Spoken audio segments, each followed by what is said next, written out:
రాబోయే మంచి జీవితానికి ఒక చక్కటి పాఠం మనందరికీ గుణపాఠంగా నేర్చుకునే ప్రయత్నం చేద్దాం. ప్రార్థనలో మనం జ్ఞాపకం చేసుకున్నట్లు పాఠం పేరు ఇన్నేళ్ళు నన్ను జయించిన బలహీనతలను నేను జయించడం ఎలా.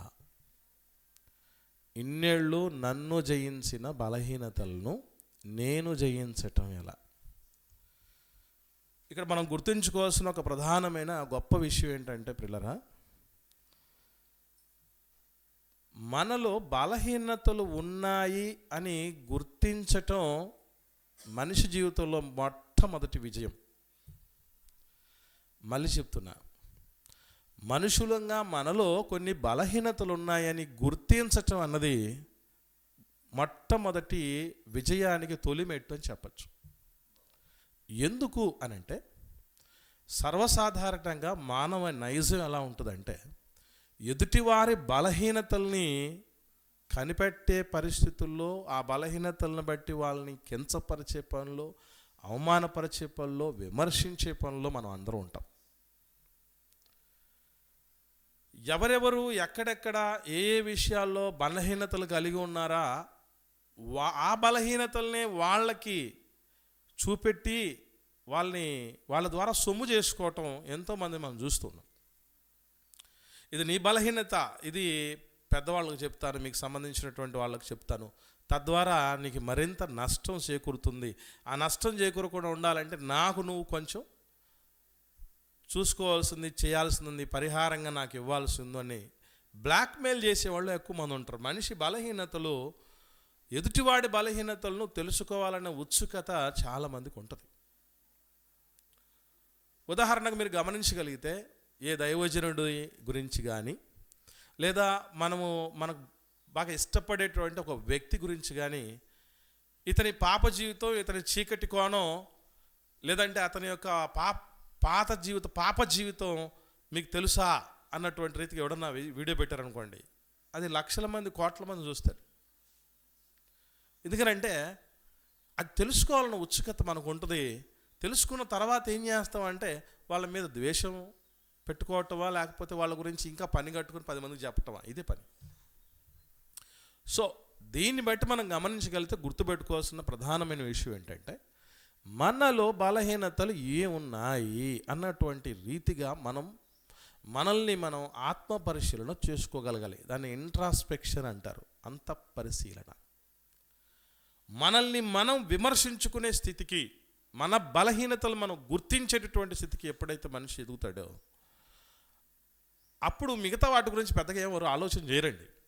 ఎందుకంటే ఈరోజు మన గురించే దిద్దుకోవాల్సినవి, మార్చుకోవాల్సినవి, చేర్చుకోవాల్సినవి, కూర్చుకోవాల్సినవి చాలా ఉన్నాయి.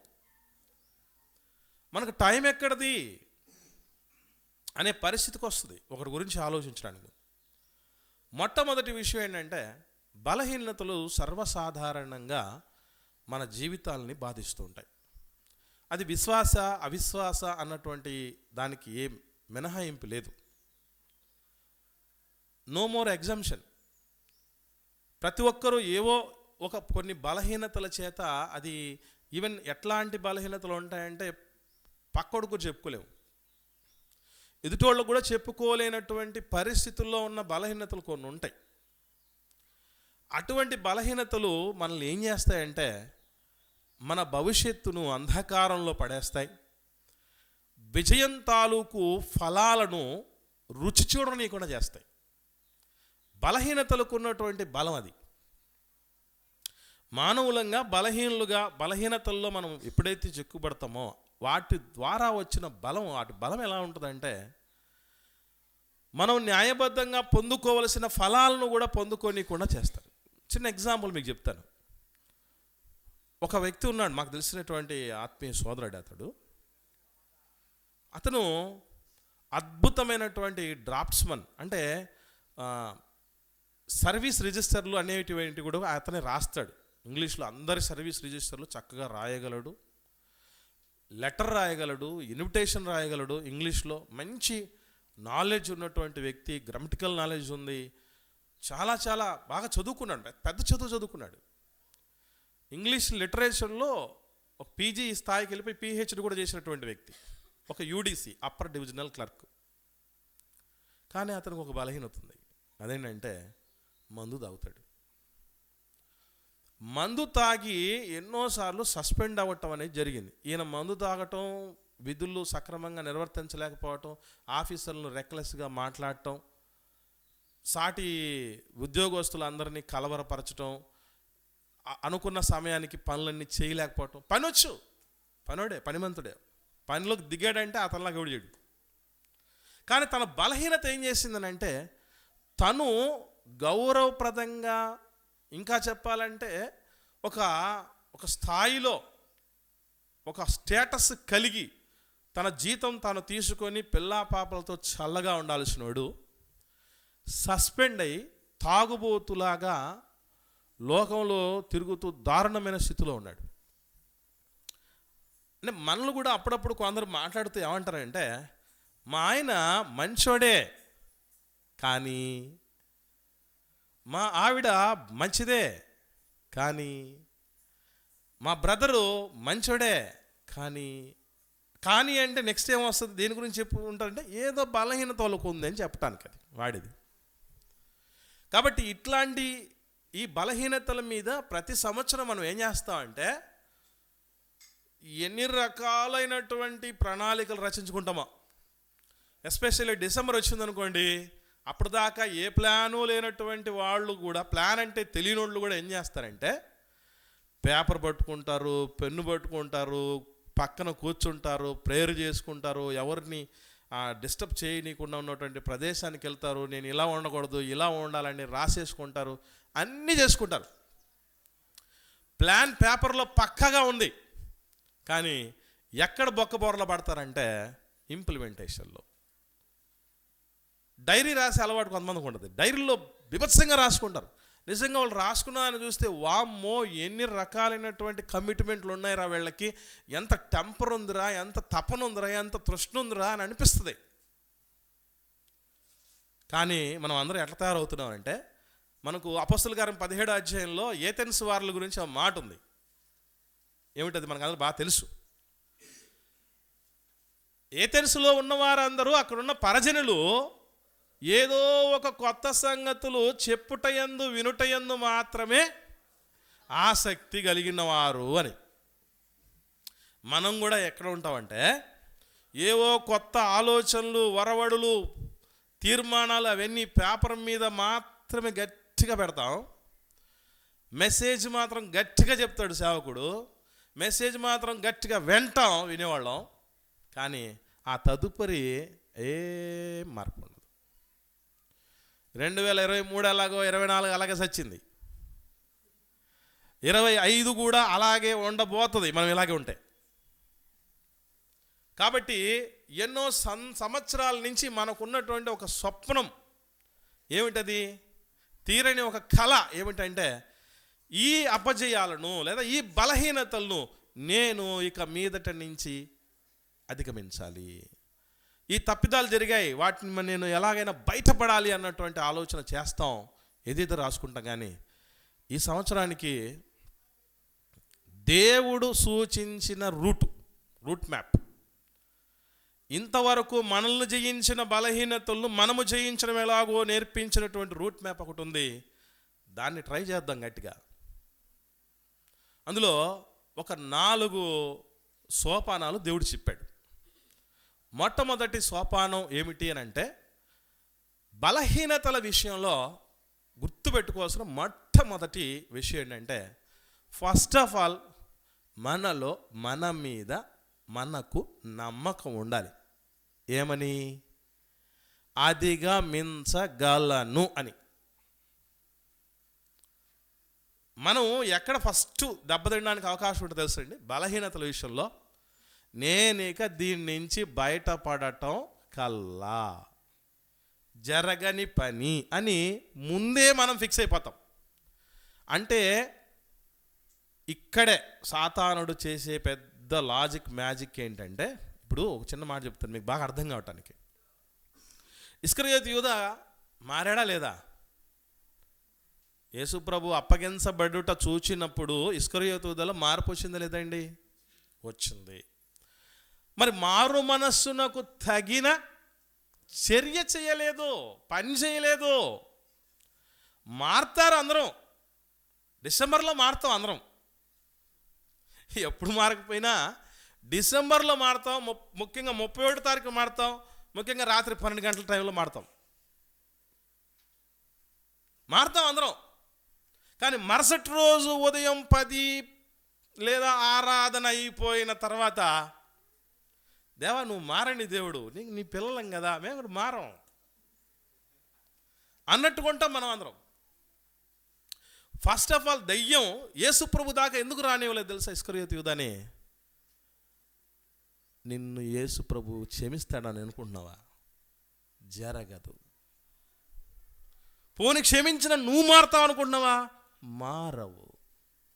కాబట్టి ఏం చేయాలి? చావు, చచ్చిపో, అంతే తప్ప వచ్చి మారిపో అనదు వాడు, అనిపించనివ్వడు వాడు. ఫస్ట్ ఆఫ్ ఆల్ మనలో ఏముండాలంటే ఈ బలహీనతలు నేనే కదా తెచ్చిపెట్టుకుంది. ఎవడని తెచ్చిపెట్టాడా మనకి? బలహీనత ఎవడు అలవాటు చేశాడు మనకి? ఎవడో అనుకుంటూ ఉంటాడు, వాడి ఫ్రెండ్ అలవాటు చేశాడు, వీడి దోస్తు అలవాటు చేశాడు. అసలు చేతగారి మాటలు ఇవన్నీ. మనకై మనం అవకాశం ఇవ్వకపోతే ఏ బలహీనత మనలోనికి రాదు. మనకై మనం అధిగమించాలన్న నిర్ణయం తీసుకోకపోతే కోటి శక్తులు పనిచేసినా కూడా పోవు మనలో నుంచి అవి. మనకై మనము తీసి పెళ్ళగించి పడేయాలన్నటువంటి నమ్మకం, ఆలోచన, యోచన లేకపోతే మన వల్ల కాదు. అంటే దేవుడు చెప్తున్న మాట ఏంటంటే, ఒకసారి ఫిలిప్పీలకు రాసిన పత్రిక 4వ అధ్యాయం 13వ వచనం చూడండి. అపోస్తలుడైన పౌలు గారు ఫిలిప్పీలకు రాసిన పత్రిక 4వ అధ్యాయం 13వ వచనంలో, నన్ను బలపరచువాని యందే నేను సమస్తము, ఆ చివరిలో ఉండేది సౌండింగ్ రావాలి బాగా. ఏముంటుంది? చేయగలను, ఐ క్యాన్ డూ. బలహీనతలు నేను అధిగమించగలను. నాకై నేను తెచ్చిపెట్టుకుని నేను ఎందుకు తీసుకోలేను? నా వల్ల అవుద్ది, నేను చేయగలను. ఈ మొట్టమొదటి విజయ సోపానం మర్చిపోకండి. నేను రాలేకపోతున్నాను, నా వల్ల కావట్లేదు అని అంటే వల్ల కాటికి సిద్ధపడ్డట్టే. నా వల్ల కావట్లేదు అని అంటే వల్ల కాటికి సిద్ధపడ్డట్టే. చేయగలను, అధిగమించగలను, ఈ బలహీనతల మీద సమరశంఖాన్ని పూరించగలను, దేవుడిలో విజయుణ్ణి విజయురాలుని కాగలను అనుకుంటేనే ద్వారాలు తెరవబడతాయి. నీకు నాకు ముందే ఆశ లేకపోతే, బయటే పడలేమన్న కాన్ఫిడెన్స్ లేకపోతే, సెల్ఫ్ కాన్ఫిడెన్స్ అంటారు దాన్ని, సెల్ఫ్ కాన్ఫిడెన్స్. సమస్యలు ఎవరికి ఉండవు, బలహీనతలు ఎవరికి ఉండవండి. తరచి చూడాలి కానీ, టచ్ చేసి చూడాలి కానీ, కుప్పలు బయటపడతాయి మనుషుల బలహీనతలు ఎవరిదైనా సరే. నేను బయటపడాలన్నటువంటి తపన మనలో ఉంటే, ఆశపడ్డ ప్రాణం ఎలా ఉండాలి? ఏ ఆశపడ్డాలి ప్రాణం? నేను తనకు తానుగా ముందు బయట పడగలనన్న ఆశ లేదనుకోండి, ఎన్ని చేసినా కుదరదు. గుర్రాన్ని ఏం చేస్తాట? తొట్టు దాకా తీసుకెళ్ళొచ్చుట, నీళ్లు తాగెచ్చలేవు. ఎందుకు అని అంటే దానికి లేదు తాగాలని. అర్థమైందా? నిద్రపోయండి లేపొచ్చట, నిద్రపోయినట్టు యాక్షన్ చేసేవాడు పొరపాటు కూడా లేపలేం. ఎందుకంటే వాడికి తెలుసు వీడు వచ్చి లేపడానికి వచ్చాడు, నేను లేవకూడదని. అలాగా నేను అధిగమించలేను, వల్ల కాదు, కుదరదు, పూడుకుపోయాను, అయిపోయింది. ఇక 99%, ఇంకా మిగిలింది ఆ 31వ తారీఖు రాత్రి 11 గంటల 59 నిమిషాలు 59 సెకండ్ల తర్వాత టక్ అని ఇంకొక సెకండే కదా ఉండేది. అలాంటి బతుకులో ఉన్నా నేను అనుకుంటాం. మనం 40 ఏళ్ళు ఐగుప్తులు సకల విద్యలు నేర్చుకొని మళ్ళొక 40 ఏళ్ళు పెళ్లి చేసుకొని పిల్లల్ని కానీ గొర్రెలు కాసుకున్నటువంటి వ్యక్తి అయిపోయింది అనుకున్నాడు. కానీ దేవుడు ఎప్పుడైతే పురికొల్పడం జరిగిందో ఇక మొదలవుద్ది అనుకున్నాడు. మొదలు పెట్టాడు, అయిపోయింది అనుకున్న జీవితం మొదలు పెట్టాడు. తనకులో ఆ తపన లేనంత వరకు ఎన్ని చెప్పినా, నేను చెయ్యగలను అన్నటువంటి ఆలోచన, అంత కాన్ఫిడెన్స్ తనకు లేకపోయి ఉంటే మోషే గారికి మహానాయకుడు అయ్యోడు కాదు. దేవుడే ఎన్ని చెప్పినా కూడా ఫస్ట్లో ఏం చెప్పాడు? నా వల్ల కదయా, మా అన్నయ్య ఉన్నాడు అన్నాడా లేదా? మా అన్నయ్య ఉన్నాడు అన్నాడు. నాకు తెలియదు ఏంట్రా మీ అన్నయ్య ఉన్నాడని, దేవుడి మాట అది. కాబట్టి మనల్ని ఒరే నువ్వు మారరా, నువ్వు మారగలవురా అని అంటే, సారీ ప్రభువా నేను మారలేను, నీకు ఆ విషయం తెలీదు. వాడు మారుతాడు, వాడిని ట్రై చేయి, వీడు మారుతాడు, వీడిని ట్రై చేయి. ఇది ఫస్ట్ మనం మానుకోవలసింది. అది మొట్టమొదటి దేవుడు చెప్తున్న సోపానం ఏంటంటే, బలహీనతల నుంచి అధిగమించటానికి నేను అధిగమించగలను. మనకి ఏ బలహీనతలు ఉన్నాయో, అతిగా అనవసరమైన వాటిని ఖర్చు పెట్టే బలహీనత ఉందా? స్త్రీలోలత్వం ఉందా? డబ్బు మీద పిచ్చుందా? అధికారం మీద వ్యామోహం ఉందా? సమయాన్ని భయంకరంగా దేవునికి ఇవ్వకుండా మన సొంత ఇష్టాలు నెరవేర్చుకోవటానికి దుర్వినియోగపరిచేటువంటి దురలవాటు ఉందా? దేవుడి సన్నిధిలో వచ్చి విని వెళ్ళిపోవటం మాత్రమే చేసే పరిస్థితి ఉందా? లేదా చెప్పి మానేసే పరిస్థితి ఉందా? అదే బలహీనత. దారిలో నుంచి బయటపడగలము అన్నటువంటి కాన్ఫిడెన్స్ మనకు ఉండాలి. ఇది first step, number 1. Number 2 step ఏంటంటే, ఇక్కడే ఈ మాటలోనే ఉంది. ఆ స్టెప్ ఏంటంటే, మనం ఎన్నైనా అధిగమించగలమన్న నమ్మకాలు కలిగి ఉన్నా, చేయగలము, సాధించగలం అనుకున్నా, దేవుడి నడిపింపు అనేది లేకపోతే కుదరదు.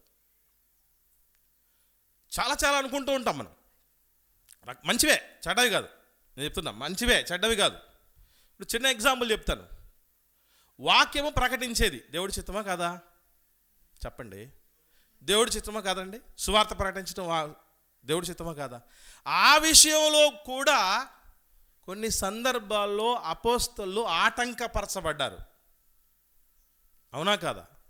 ఒకసారి చూద్దాం. అపోస్తలుల కార్యాలు 16వ అధ్యాయం 6వ వచనం నుండి 8వ వచనం చూడండి. అపోస్తలుల కార్యాలు 16వ అధ్యాయము 6వ వచనం నుండి చూడగలిగితే, అక్కడ ఆసియాలో వాక్యము చెప్పకూడదని పరిశుద్ధాత్మ వారిని ఆటంకపరిచినందున. ఏంటిది? వాక్యం చెప్పకూడదు. ఈ మాట చాలామంది హిందూ సోదరులు కూడా తీసుకున్నారు, మీకు తెలుసో తెలీదు. ఆసియాలో వాక్యం చెప్పొద్దురా అని దేవుడే చెప్తూ ఉంటే, అసలు యేసుప్రభు మాటని, దేవుడి మాటని, బైబిల్ మాటని మీరు ఖాతరు చేయరా బాబు? మా దేశం ఆసియా ఖండంలో ఉందిరా భారతదేశం. భారతదేశంలో వాక్యమే చెప్పొద్దనంటే మీరేంట్రా బాబు తెల్లవారు లేస్తే మా ఇళ్ళ మీద పడతారు అని అంటే. ఆసియాలో వాక్యం చెప్పొద్దని చెప్పింది తాత్కాలికమే, ఆ సందర్భానికి మాత్రమే. తత్కాల టికెట్ పెట్టి చేసుకుంటాం, ఎప్పటికీ అప్పటికప్పుడే, మళ్ళీ పనికిరాదు అది. అర్థమైందా? తర్వాత ఏం చెప్పాడు దేవుడు? అదే ఆ మాట చెప్పిన దేవుడే మళ్ళీ ఆసియా కూడా పంపించాడు.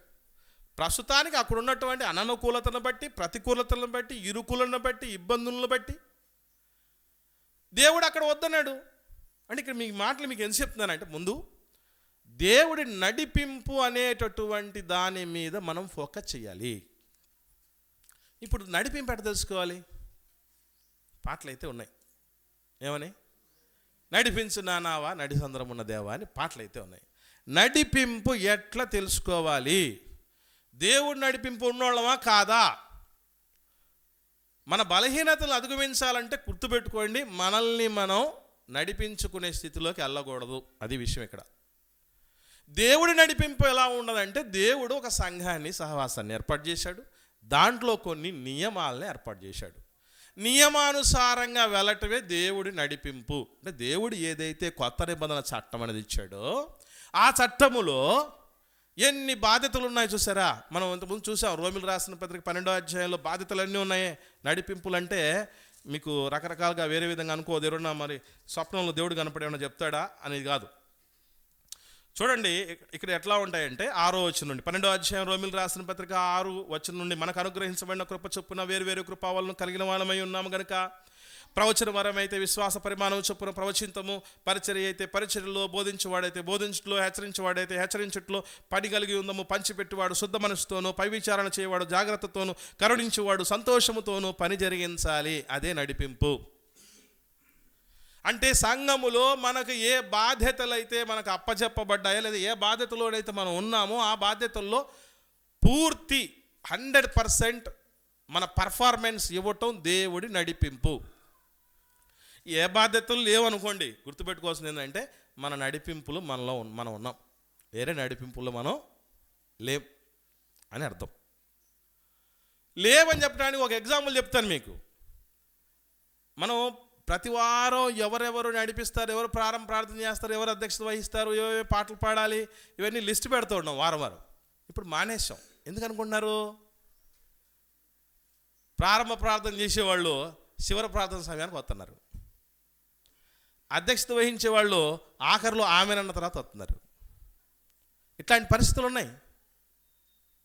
అందుకే ఏం చేస్తున్నాం అంటే దాన్ని మానేసాం. ఎందుకంటే నడిపింపు, దేవుడి నడిపింపు అంటే ఏంటంటే మనం ఆ నడిపింపులో ఉన్నామా లేదని అంటే, ఇదిగో ఒక ప్రొఫార్మా ఒకటి తయారు చేసి పెట్టేసాం, దాన్ని మనం 100% ఫాలో అయిపోవాలి. నడిపింపు అంటే అదే కదా. ఆరాధనకు ప్రారంభ ప్రార్థన మొదలుకొని చివరి ప్రార్థన ఆశీర్వాదం వరకు మనం ఉండాలి. 5 అంశాలు మోస్ట్ ఇంపార్టెంట్. ఇష్టమైన హీరో సినిమా చూడాలనుకుంటే ఎప్పటి నుంచి చూడాలనుకుంటారు? మన మధ్యకాలంలో హైదరాబాద్లో ఒక 30,000 జీతం సంపాదిస్తున్నాడు అతను. బెనిఫిట్ షో అనేది వేస్తే 3,000 రూపాయలు టికెట్. 4 కుటుంబ సభ్యులు 12,000 పెట్టిపోయాడు. తొక్కిసలాట్లో భార్య చనిపోయింది, కొడుకు ప్రాణాపాయ పరిస్థితులు ఉన్నాడు. ఇప్పుడు హీరోలు వాళ్ళు వీళ్ళు 2 కోట్లు ఇచ్చారు, బాగానే ఉంది. మరి తల్లి ఎక్కడి నుంచి వస్తుంది? ఆ పోయిన వారసుడు మళ్ళీ వాళ్ళ లాంటోడు ఎక్కడి నుంచి వస్తాడు? అంటే అభిమానం ఇక్కడ గుర్తుపెట్టుకోవాల్సింది ఏంటంటే, నెగిటివ్గా నేను చెప్తే దానిలో నుంచి ఒక పాజిటివ్నెస్ చెప్తున్నా మీకు. ఏంటంటే అభిమానిస్తేనే ఇలా ఉంటే ఆరాధించే వాళ్ళు మనం ఎట్లా ఉండాలి? అభిమానించేవాడికే ఇంత పిచ్చుంటే ఆరాధించేవాడికి ఎంత పిచ్చి ఉండాలి? మనం ఫ్యాన్స్ అంటే సినిమా రిలీజ్ అయిన 10 రోజులకో, లేకపోతే ఇంకా చెప్పాలంటే సినిమా స్టార్ట్ అయిన ఒక అరగంటలకు కాదు పోవాల్సిందే. మనం పోయిన తర్వాత తెర లేవాలి, తెర పడ్డ తర్వాత మనం బయటికి పోవాలి. అది అభిమానం అంటే. మరి ఆరాధన అంటే మనం ఎప్పుడైనా రావచ్చు, ఎప్పుడైనా పోవచ్చు. ఎక్కువ మాట్లాడితే అసలే రామ్. నడిపింపు అంటే అది. దేవుడు సంఘం ఏదైతే నడిపింపు కోసం ఏర్పాటు చేయడం జరిగిందో దాన్ని తూచా తప్పకుండా పాటిస్తుంటేనే అది నడిపింపు అని అర్థం. ఆ నడిపింపులోకి రాలేము, పరలోకానికి నడిపించబడుతూ ఉంటే. ఇంకా మనం కనాను యాత్ర నడిపింపులోనే రాలిపోయారు ఎందరో. పరమ కనాను యాత్ర నడిపింపులో ఖచ్చితంగా రాలుతాం. ఆయన చాట ఆయన చేతిలో ఉన్నది. చాట సహోదరి మండల చేతుల్లోనే కాదు, దేవుడు మనం పట్టిన చాటలో ధాన్యం ఉంటే దేవుడు పట్టిన చాటలో మనం ఉన్నాం. పొట్టు రాలిపోద్ది, విలువైందే చాటలో నిలిచిపోద్ది. నడిపింపది. ఈ నడిపింపుకి ఎంతమంది ప్రిపేర్డ్గా ఉన్నారా?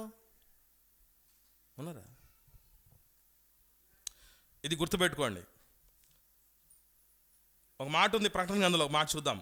ఈ రెండవది నడిపింపు మనం ఎక్కడ దాకా వెళ్ళగలగాలంటే 7వ అధ్యాయం 17వ వచనం చూద్దాం. ప్రకటన గ్రంథం 7వ అధ్యాయము 17వ వచనంలో, ఎలయనగా సింహాసనము మధ్య నుండి గొర్రెపిల్ల వారికి కాపరి అయి జీవజలముల బుగ్గ యొద్దకు వారిని నడిపించును. అంటే జీవజలముల బుగ్గ యొద్దకు నడిపించటానికి ముందు భూమి మీద దేవుడి నడిపింపులో బతకాలి, సంఘ నడిపింపులో ఉండాలి. అదే రానప్పుడు ఆ జీవజలముల బుగ్గ యొద్దకు కూడా నడిపించేది ఉండదు, అక్కడికి వెళ్ళటమే ఉండదు అసలు. నడిపింపు అంటే ఒక్క మాటలో చెప్పాలంటే ఓన్ ఐడియాలజీ ఎవరికి ఉండకూడదు. దేవుని బిడ్డ అన్నటువంటి వాళ్ళకి సొంత చిప్పులు ఉండకూడదు. అంటే అర్థం ఏంటి? సేవకుడు ఇష్టం వచ్చినట్టు ఉంటే కుదరదు. తోలు తీసి డోలు గట్టి వాయిస్తాడు దేవుడు. సేవకుడికి కూడా ఉండకూడదు, విశ్వాసులకు అసలే ఉండకూడదు. ఆల్రెడీ వేయబడిన పునాది ఒకటి ఉంది. ఆ పునాది ఆ విశ్వాస ప్రమాణాలు, సంఘ క్రమాలు, కార్యక్రమాలు, పరిస్థితులు, నడిపింపులు అన్నీ ఉన్నాయి. దాని ప్రకారం వెళ్ళాలి. అప్పుడే ఆ బలహీనతలు జయిస్తాం. ఇది స్టెప్ నంబర్ 2, సోపానం 2. సోపానం 3 మనం ఆలోచన చేస్తే మన యొక్క సొంత కాన్ఫిడెన్స్తో పాటు, నేను అధిగమించగలనన్న కాన్ఫిడెన్స్తో పాటు, దేవుడి నడిపింపుతో పాటు, దేవుని నడిపింపు మనం ఏదన్నా చేయగలమన్నటువంటి కాన్ఫిడెన్స్తో పాటు దేవుని శక్తి అనేది లేదనుకోండి, దేవుని శక్తిని ఆశ్రయించటం కుదరలేదనుకోండి, అప్పుడు కూడా మనం ఫెయిల్యూర్స్నే రుచి చూస్తాం. చిన్న ఎగ్జాంపుల్ చెప్తే మీకు అర్థం కావటానికి. వీళ్ళు ఐగుప్తు నుంచి బయలుదేరి వచ్చారు కదా, లక్షల మంది బయలుదేరి వచ్చారు కదండి ఇశ్రాయేలీలు. వాళ్ళు కూడా సొంతగా కాన్ఫిడెన్స్ లేకపోతే వస్తారా బయటికి? రారు. ఫస్ట్ మొదటి ప్లస్ పాయింట్ ఏమంటే వాళ్ళ మీద కాన్ఫిడెన్స్ ఉంది, బయటకు వచ్చారు. నంబర్ 2, దేవుడి చేత, అనగా దట్ మీన్స్ దేవుడి నాయకుడి చేత నడిపించబడుతూ ఉన్నారు. థర్డ్ పాయింట్ చాలా మందిలో మిస్ అయిపోయింది. ఏంటది అంటే దేవుని శక్తిని ఆశ్రయించడం మానేసి సొంత శక్తుల వైపు వెళ్ళారు. దీనికి బెస్ట్ ఎగ్జాంపుల్స్ కొన్ని ఆలోచన చేస్తే, హాయి మీదకి వెళ్ళారు. హాయి మీదకి జయించడానికి వెళ్ళారు, కానీ దేవుడి నడిపింపు, దేవుడి శక్తి అక్కడ లేదు. అందుకే హాయిగా జయించవచ్చు అన్నటువంటి కాన్ఫిడెన్స్తో పోయినటువంటి వాళ్ళు హాహాకారాలతో వెనుదిరిగారు. హాయిగా జయించవచ్చు అనుకున్న వాళ్ళు హాహాకారాలతో వెనుదిరిగిపోయారు. వామ్మో, ఈ విషయం ప్రపంచం అంతా తెలిసిపోతే ఇంకేముంది, అందరూ వచ్చి పూర్తిగా భూస్థాపన చేసేస్తారు ఇశ్రాయేలుని గడ్డ వణికిపోయారు, యెహోషువ గారితో సహా. దేవుడి శక్తి ఎక్కడ మిస్ అయిపోయిందో చూడాలి. సంసోన్ ఏమనుకున్నాడట అండి, బంధించి దెలీలా మొత్తం సీక్రెట్ అంతా తెలుసుకుని అయిపోయిన తర్వాత ఎప్పటి ఎటులా విడజిమ్ము కొందును అనుకున్నాడట. శక్తి పోయిందని తెలియదు, శక్తి పోయిందని తెలియదు. అంటే దేవుడి శక్తిని ఆశ్రయించేటటువంటి పరిస్థితి ఉండాలి. ఇందులో సొంత శక్తి యుక్తుల గురించి ఆలోచించకూడదు. అపోస్తలులు అంటారు, పుట్టినది మొదలుకొని కుంటివాడైనటువంటి వ్యక్తిని బాగు చేసిన తర్వాత వాళ్ళన్న మాట ఏంటంటే అనుకుంటున్నారు, మా సొంత శక్తి చేతనైనను, మా సొంత బలము చేతనైనను దీన్ని చేశానని మీరు అనుకుంటున్నారా? ఆ రోజు యెహోషువ గారు ఇశ్రాయేల్ సమాజాన్ని అంతటినీ 24వ అధ్యాయం యెహోషువ గ్రంథంలో పోగు చేసిన తర్వాత ఏం చెప్తారు తెలుసా? అరే, మీరు ఇప్పటిదాకా ఈ విజయాలన్నీ సాధించారు చూసారా, దీని గురించి మీ తాత్పర్యం ఏమిటి? మీ విల్లు, మీ ఖడ్గం, మీ యుద్ధ నిపుణత, మీ దగ్గర ఉన్నటువంటి ఆయుధ సంపత్తి, మీకున్న తెలివితేటలు ఇవన్నీ సాధించారనుకున్నారా? దేవుడు పంపిన కందిరీగలు సాధించే ఈ విజయాలు, దేవుడు ముందుండి యుద్ధము యెహోవాది అన్నటువంటి సైన్యములకు అధిపతి యగు యెహోవాని ఆయన ముందుండి నడిపించినందుకు ఆయన శక్తితోనేరా ఈ విజయాలన్నీ సాధించారండి. దేవుడి శక్తి. అందుకే పాట ఒకటి ఉంది, జీవనదిని నా హృదయంలో ప్రవహింపజేయమని అన్న దాంట్లో ఏముంటుంది అనుకోండి, బలహీన సమయములో నీ బలము ప్రసాదించు. మనం ఏదో మన శక్తితో ఏమీ సాధించుకోలేం, మర్చిపోకండి. మనకున్నటువంటి సొంత శక్తి ఎంత దారుణమైనటువంటి స్థితి అంటే దాంతో ఒకటి సాధించుకోలేం. ఈరోజు లోకమంతా ఎలా ఉంది అని అంటే, ఏదన్నా సాధించుకుందంటే ఏమని చెప్తారు? నా శక్తితో, నా బలముతో, నా తెలివితేటలతో సాధించుకున్నా అంటారు. దేవుడి శక్తి, ఒక మాటలో చెప్పాలంటే ఇది ఎలా ఉంటుందంటే, దాహం తీరాలనుకోండి, ఎంటీ గ్లాస్, దాంట్లో ఏ ద్రవం లేదు, అది తీసుకొని తాగేసాం అనుకోండి, దాహం తీరదు. మనం ఎలాంటి వాళ్ళం అంటే, వట్టి పాత్రలో ప్లేట్ పెద్దది ఉంది కానీ దాంట్లో ఆహార పదార్థం లేదనుకోండి, ఆకలి తీరదు. మనకున్న శక్తి ఎలాంటిది అంటే, నీళ్లు పోయబడని గ్లాసు లాంటిది, ఆహారం పెట్టబడని ప్లేటు లాంటిది. దేవుడి శక్తి ఏంటో తెలుసా? ఆ గ్లాసులో పోయబడిన నీళ్లు లాంటిది, ఆ ప్లేట్లో వడ్డించినటువంటి ఆహారం లాంటిది. ఆ నీళ్ళతోని, ఆహారంతోని ఆకలి దప్పికలు తీరుతాయి. అందుకే వట్టి పాత్రలం మనం. దేవుడి శక్తి కాదు, దేవుడి శక్తి తప్ప మన శక్తి కానే కాదు అన్నటువంటి రీతిగా వట్టి పాత్రలో అన్నటువంటి స్థితి ఉండాలి. నేనే నేనే నేనే నేనే అనేటటువంటి పరిస్థితి పోయి ఏమవ్వాలి?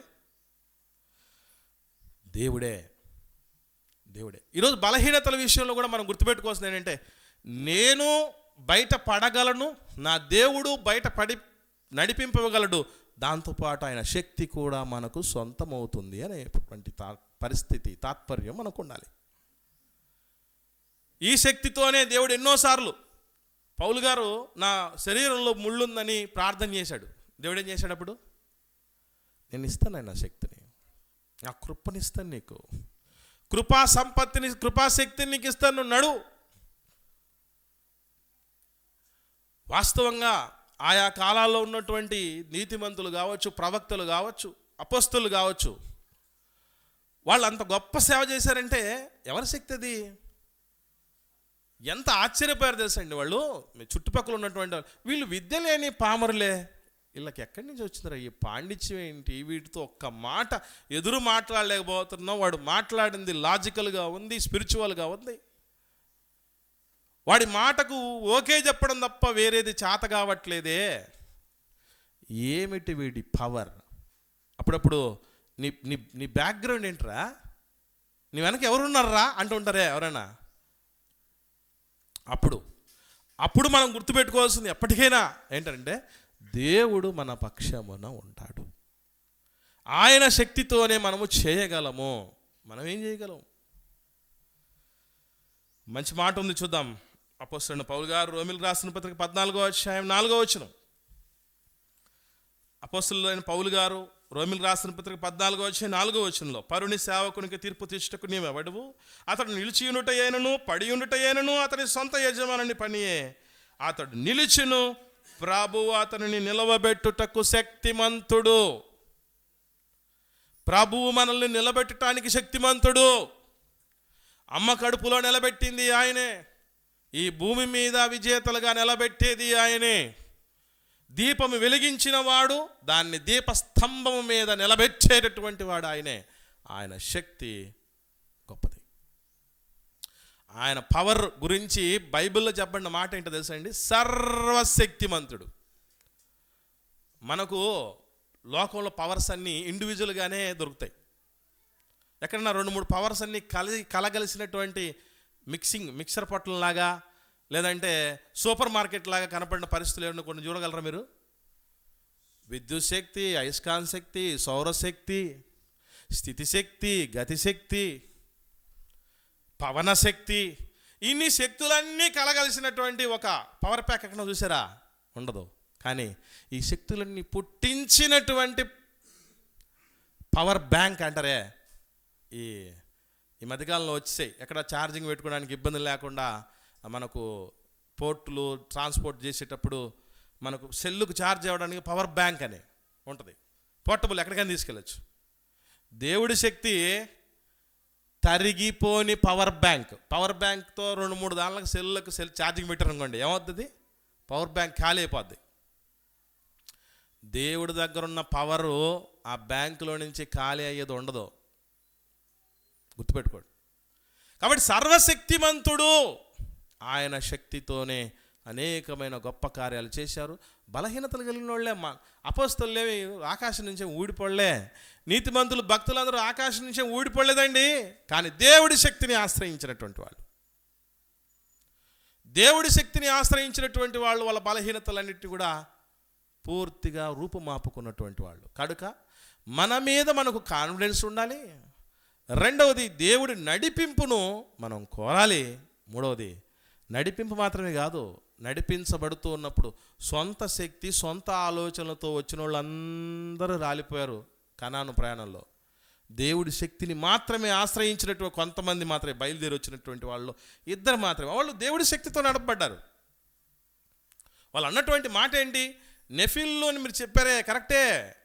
కనాను దేశంలో ఉన్న వాళ్ళు ఉన్నత దేహులే, వాళ్ళ దృష్టికి మనం మిడతల్లాంటి వాళ్ళమే కాదనలే. కానీ మన దేవుడు వాళ్ళకంటే శక్తిమంతుడు.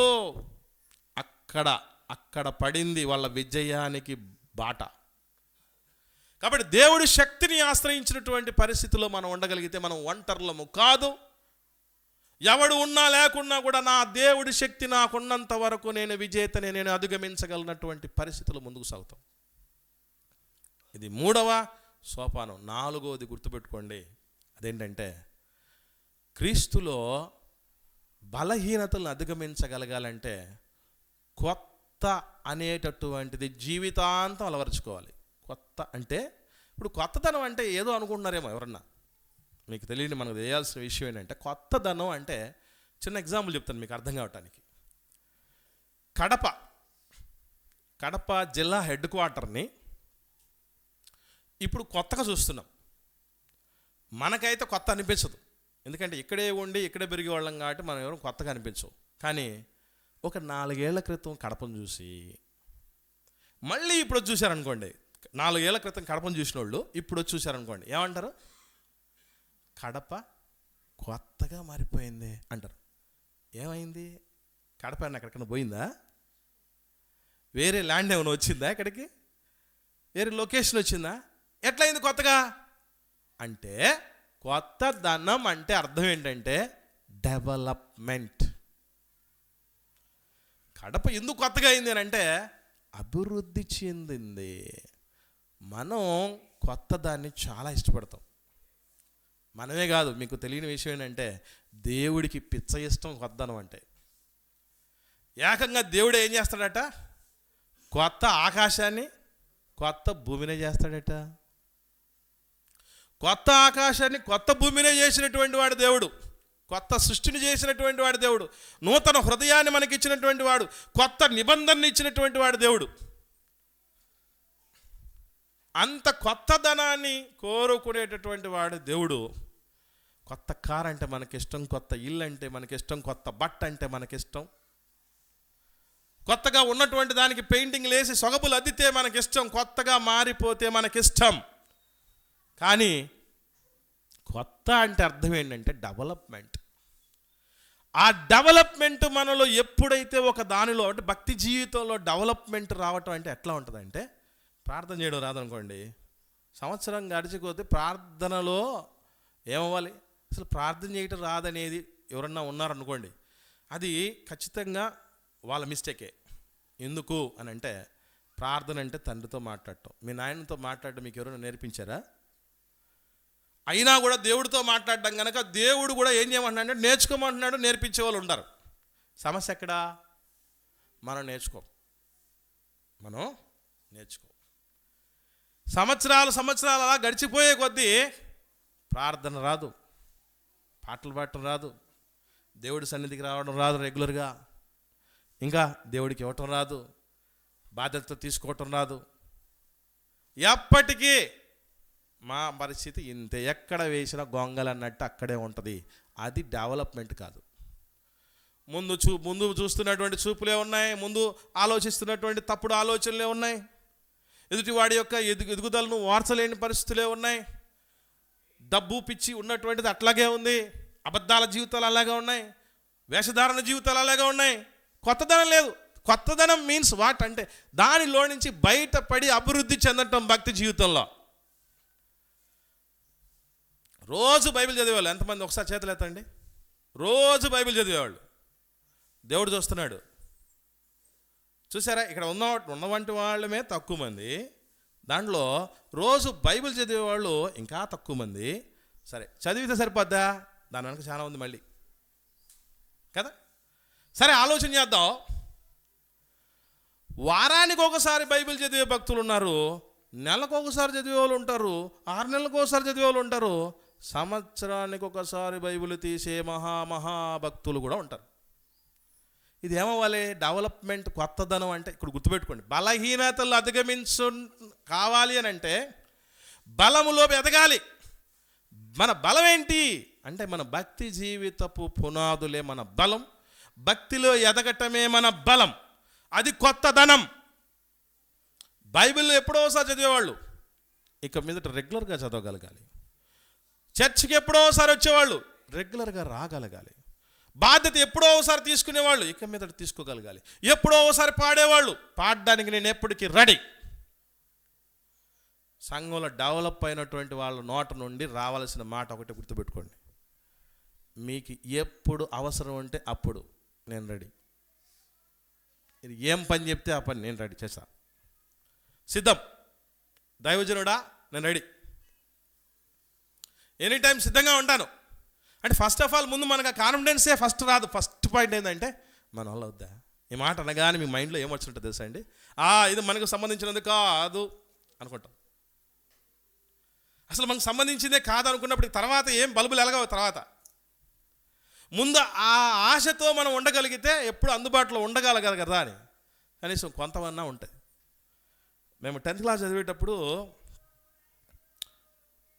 అన్ని సబ్జెక్టులకు ప్రైజులు అనౌన్స్ చేశారు.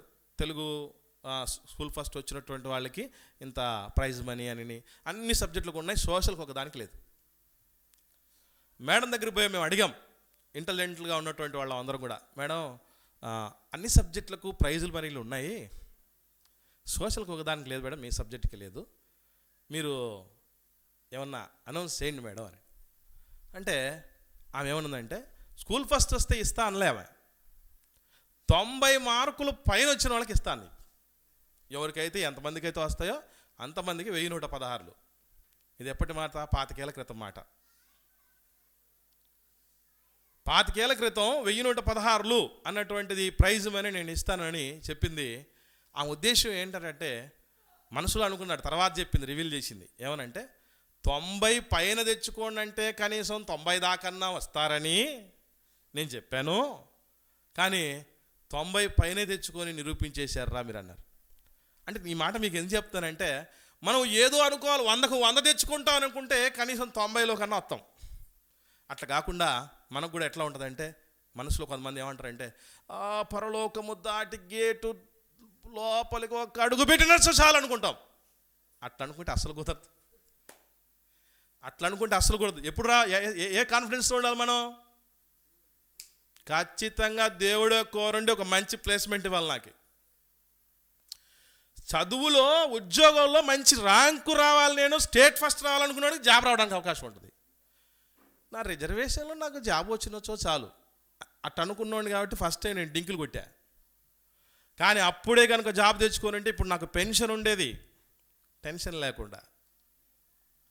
పెన్షన్ సిస్టాన్ని పోగొట్టుకున్నాను. ఎందుకనంటే వస్తుందిలే, అసలు చదవనోడికే వచ్చేసిందంట అని గతకాలపు విషయాలు పెట్టుకొని మాకేం ఇబ్బంది ఏమి లేదులే, ఎట రాష్ట్రం వచ్చేస్తుంది అనుకుని పోతే బొక్క పొరల పడడం జరిగింది. కాబట్టి ఎంతో చెయ్యగలం అన్నటువంటి ఆ కొత్తదనం, ఆ అభివృద్ధిలోనికి రాగలమన్నటువంటి తపన మనలో ఉండగలగాలి. ఆ డెవలప్మెంట్ అనే దాన్నే కొత్తదనం అని అంటారు.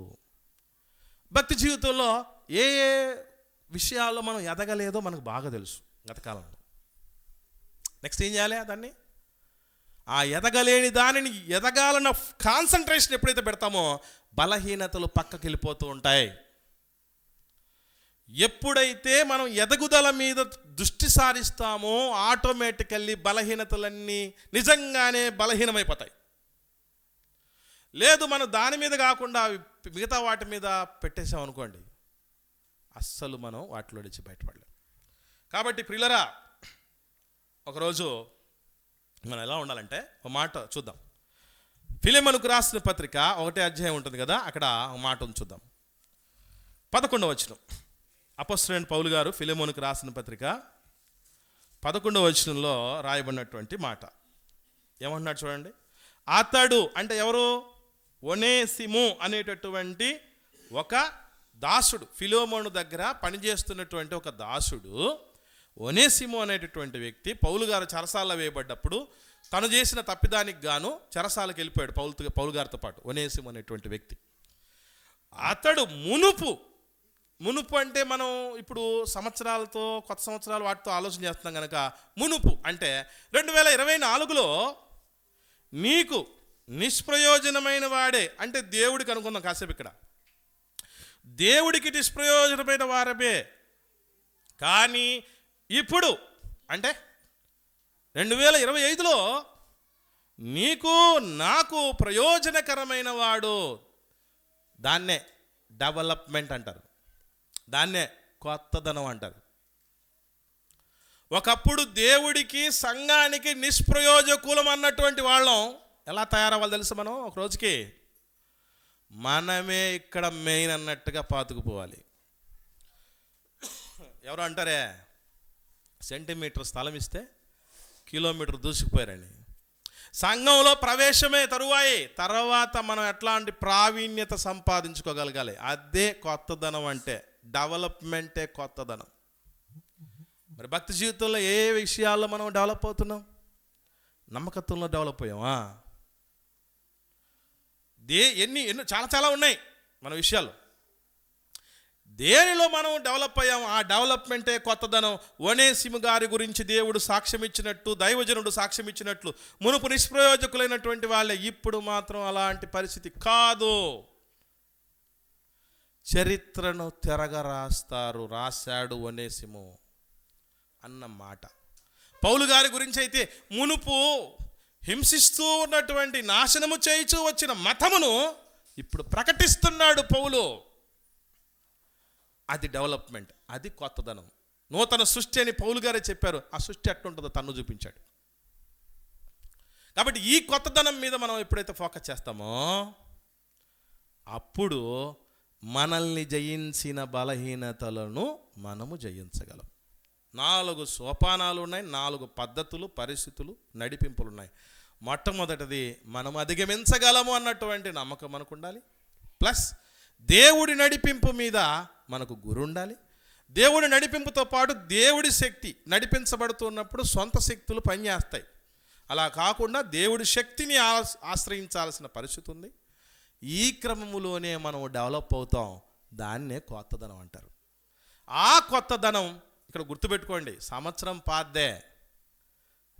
పాడదే, సూర్యచంద్రులు పాతవే, కానీ కొత్త కావాల్సింది మనం కొత్త అయితే మనకు మేలు, మన కుటుంబానికి మేలు, దేవుడికి కూడా మహిమ. క్యాలెండర్ మారితే ఏం ప్రయోజనం ఉంది? గుర్తుపెట్టుకోండి. కాబట్టి ఇది ఇన్నేళ్ళు మనల్ని జయించిన బలహీనతలను మనము జయించటం ఎలా అనేది దీన్ని ఇంప్లిమెంట్ చేద్దాం. ప్రకటించి మార్కులు వేసుకునే పనిలో నేను ఉండకుండా, విని మార్కులు వేసే పనులు మీరు ఉండకుండా మనం మారదాం. దేవుని కలలు పండిద్దాం. ప్రార్థన చేద్దాం.